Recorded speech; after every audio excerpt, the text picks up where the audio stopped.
अरे इस बार मुखिया के पद पर कौन खड़ा हुआ है? मुझे नहीं पता, पर सुनने में आ रहा है कि कालू कौवा इस बार खड़ा हो रहा है। वो तो बड़ा ही अकड़ू है। अगर वो मुखिया बना तो हो गया जंगल का बंटाधार।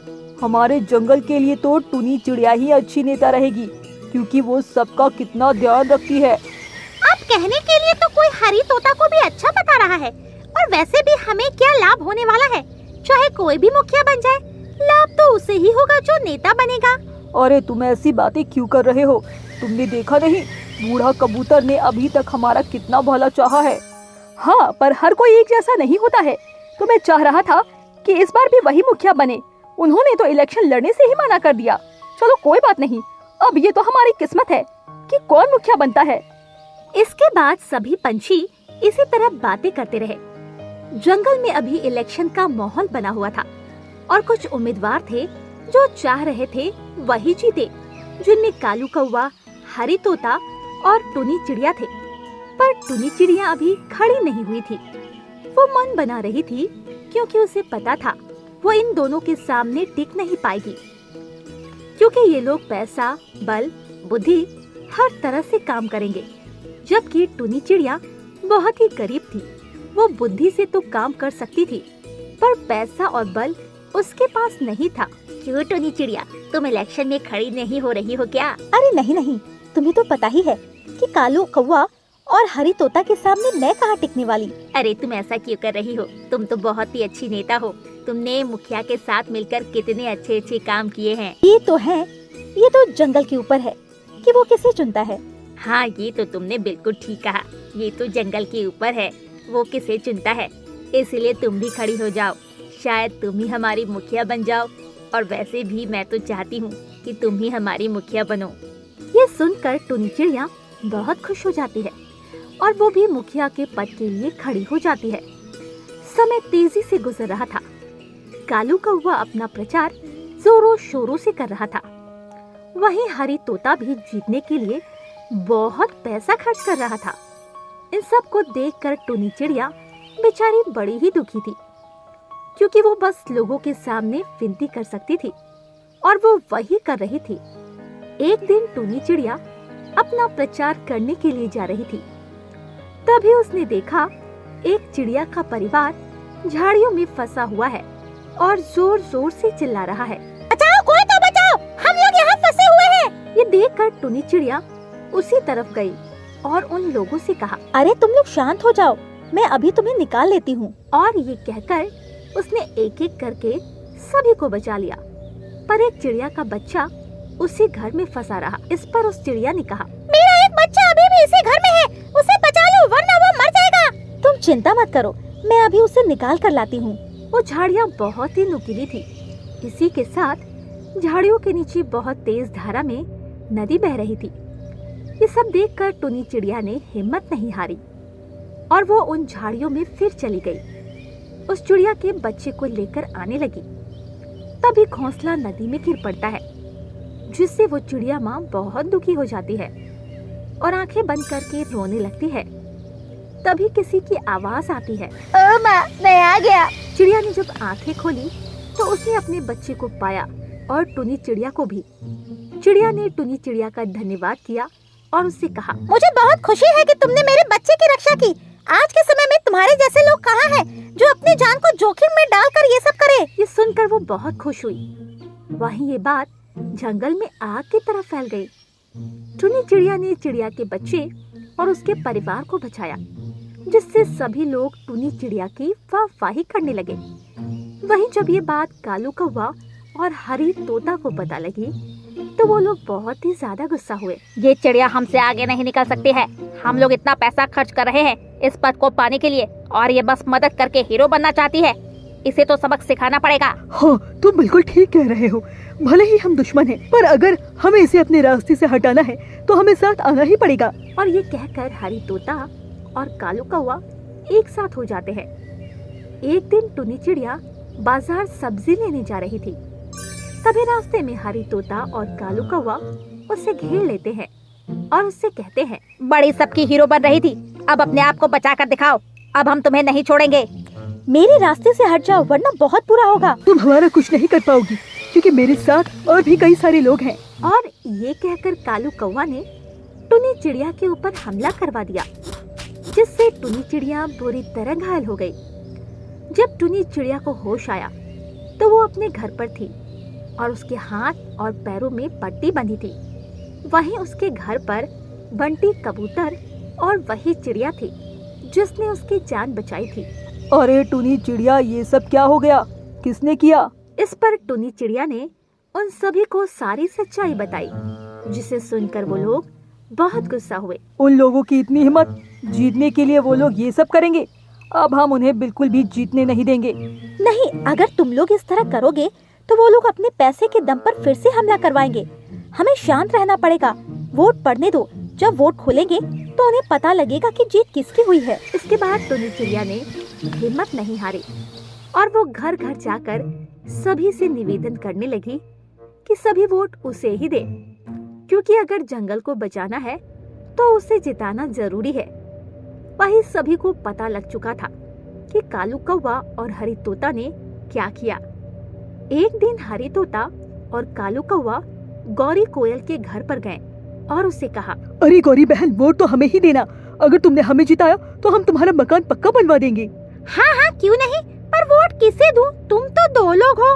अरे किसी को भी दे देना, चाहे हरी तोता जीते या कालू कौवा, हम लोग अब एक ही साथ आ गए हैं। ये तो बहुत अच्छी बात है।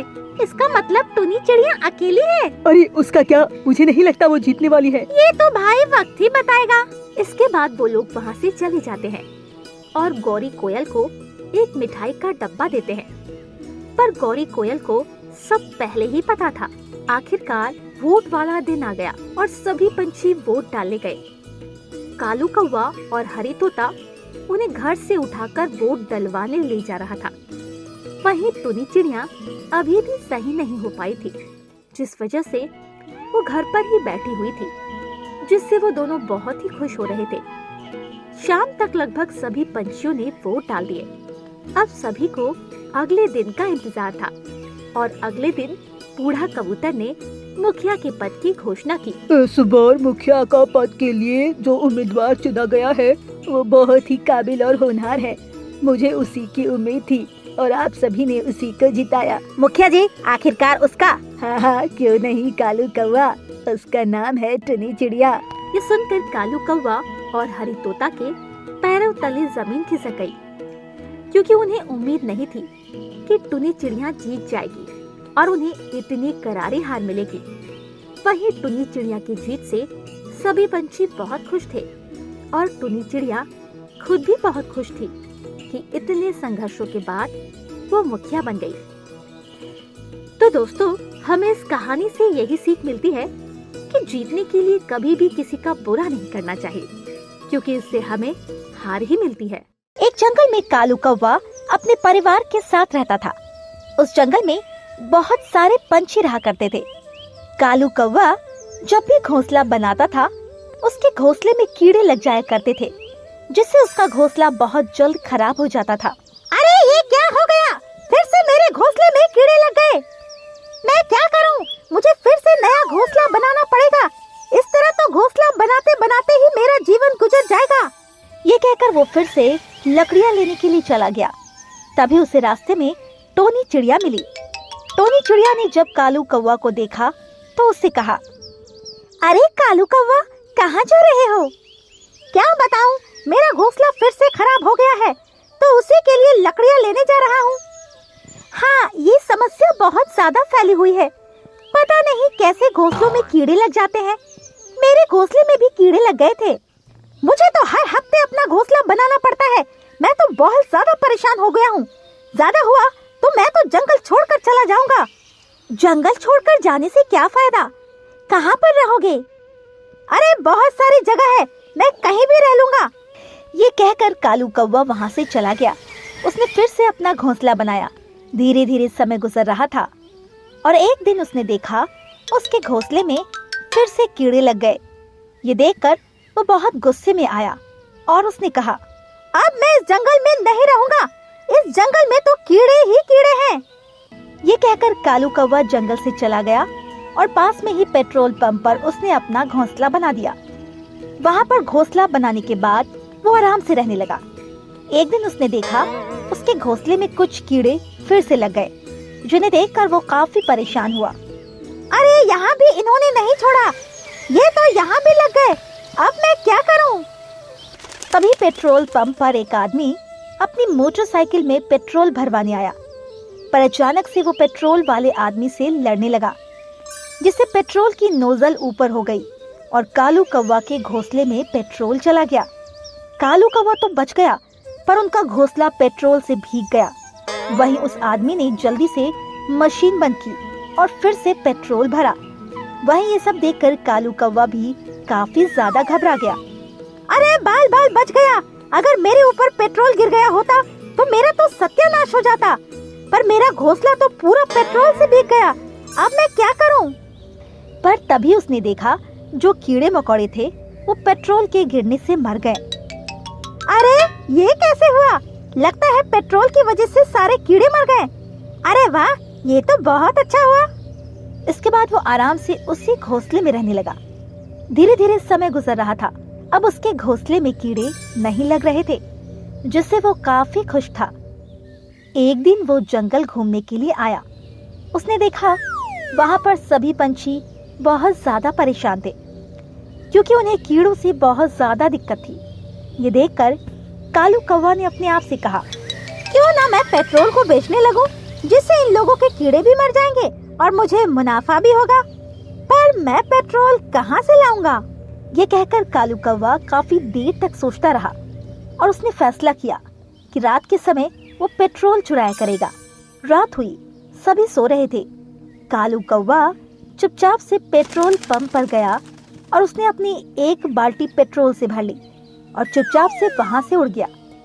अगली सुबह वो जंगल गया और उसने टोनी चिड़िया से कहा, अरे टोनी चिड़िया, क्या हुआ? बड़ी परेशान लग रही हो। क्या बताऊं कालू भैया, हमारे घोंसले के कीड़े मर ही नहीं रहे। मेरे पास एक ऐसी दवाई है जिससे तुम्हारे सारे कीड़े मर जाएंगे, बस इसके लिए तुम्हें 100 रुपए देने होंगे। हाँ हाँ, क्यों नहीं, मैं तुम्हें 100 रुपए दूंगी, पहले दवाई तो दिखाओ। ये सुनकर कालू कौवा ने छोटी सी शीशी निकाली और टोनी चिड़िया से कहा, इस शीशी में जो तरल पदार्थ भरा है उसे अपने घोंसले में छिड़क देना, इससे तुम्हारे घोंसले में कीड़े नहीं लगेंगे। ये सुनकर टोनी चिड़िया काफी हैरान हुई। उसने उस शीशी को ले लिया और वैसा ही किया जैसा कालू कौवा ने कहा था, जिससे उसके घोंसले के सारे कीड़े मर गए। ये देखकर वो बहुत खुश हुआ और उसने कालू कौवा से कहा, अरे वाह कालू कौवा, तुम्हारी दवाई तो बहुत ही अच्छी है। मैंने कहा था ना, इससे अब तुम्हारे घोंसले में कभी कीड़े नहीं लगेंगे, और अगर लग भी जाए तो इसे ही छिड़क देना। ये सुनकर टोनी चिड़िया तो बहुत खुश हुई। वहीं कालू कौवा का धंधा सेट हो गया था।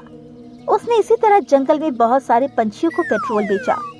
दूसरी तरफ पेट्रोल पंप पर हड़कंप मच गया कि पेट्रोल चोरी हो गया। सभी आदमी काफी परेशान थे कि पेट्रोल कौन चुरा रहा था। अगली रात कालू कौवा फिर से पेट्रोल चुराने के लिए पेट्रोल पंप पर गया और वो पेट्रोल चुरा लाया, जिससे अगले दिन पेट्रोल पंप के आदमी काफी परेशान हुए। कुछ समझ में नहीं आ रहा है, पेट्रोल कौन चुरा रहा है? अगर इसी तरह पेट्रोल की चोरी होती रही तो हमारा बहुत नुकसान हो जाएगा। हम मालिक को क्या जवाब देंगे? पर यहाँ पर कौन पेट्रोल चुरा सकता है? वैसे भी पेट्रोल तो थोड़ा सा ही चुराया है, ऐसा लग रहा है जैसे कोई थोड़ा थोड़ा ले जा रहा हो। पर हमें उसे पकड़ना पड़ेगा, क्योंकि थोड़ा थोड़ा करके वो बहुत सारा पेट्रोल ले जाएगा। दूसरी तरफ कालू कौवा ने अपना घोंसला वहीं पर रखा था। वो दिन भर तो जंगल में घूमता और शाम को उसी पेट्रोल पंप पर आकर अपने घोंसले में सो जाता। वो अभी बहुत ज्यादा खुश था। बस इसी तरह मेरा काम चलता रहे, इससे मैं बहुत जल्दी अमीर हो जाऊंगा। मुझे क्या, बस पेट्रोल चुरा कर पंछियों को बेवकूफ बनाना है। उन्हें क्या पता, वो जिसे दवाई समझ रहे हैं वो तो पेट्रोल है। ये कहकर कालू कौवा बहुत ही खुश हुआ। वहीं पेट्रोल पंप के आदमी काफी ज्यादा परेशान थे। उन्होंने चोर को पकड़ने के लिए एक योजना बनाई। रात हुई, कालू कौवा फिर से पेट्रोल चुराने के लिए आया तो उसे एक जोर का झटका लगा, जिससे वो जोर जोर से चिल्लाने लगा, क्योंकि उन आदमियों ने पेट्रोल पंप की मशीन पर बिजली के तार बिछा दिए थे, जिससे अगर कोई भी आदमी पेट्रोल पंप को छुएगा तो उसे करंट लग जाएगा। और यही कालू कौवा के साथ हुआ। उसे बहुत तेज करंट लग गया कालू कौवा की आवाज सुनकर वहाँ पर सभी आदमी आ गए। उन्होंने जब कालू कौवा को पेट्रोल ले जाते देखा तो वो काफी ज्यादा हैरान हुए। अरे ये तो एक कौवा है, इसका मतलब कौवा पेट्रोल चुरा रहा था। पर ये कौवा पेट्रोल क्यों चुरा रहा था? आखिर ये क्या करेगा पेट्रोल का? हमें क्या करना, हमें तो इस कौवा को पकड़कर पिंजरे में कैद करना चाहिए क्योंकि ये एक चोर है। हाँ, तुम ठीक कह रहे हो। ऐसे पंछियों को तो खुला छोड़ना ही नहीं चाहिए। अभी तो ये पेट्रोल चुरा रहा है, बाद में पता नहीं क्या क्या चुराएगा। ये कहकर उन आदमियों ने कालू कौवा को पकड़ लिया। कालू कौवा ने भागने की बहुत कोशिश की पर उन आदमियों के हाथों से बच नहीं पाया क्योंकि करंट लगने की वजह से उसका शरीर कमजोर हो गया था। इसके बाद उन आदमियों ने उसे पिंजरे में बंद कर दिया, जिससे कालू कौवा बहुत ज्यादा दुखी हुआ। वहीं उन आदमियों ने कालू कौवा के घोंसले को भी गिरा दिया क्योंकि वो नहीं चाहते थे कि इस घोंसले में अब और कोई पंछी रहे। उन्हें पता लग गया कि पंछी भी चोर होते हैं और इस तरह कालू कौवा लालच के चक्कर में बुरी तरह से फंस गया और अब वो पिंजरे में बैठा रो रहा था। हमें इस कहानी से ये सीख मिलती है कि किसी को भी चोरी नहीं करनी चाहिए क्योंकि चाहे वो इंसान हो या पंछी, जो कोई भी लालच में चोरी करता है उसे सजा तो जरूर मिलती है।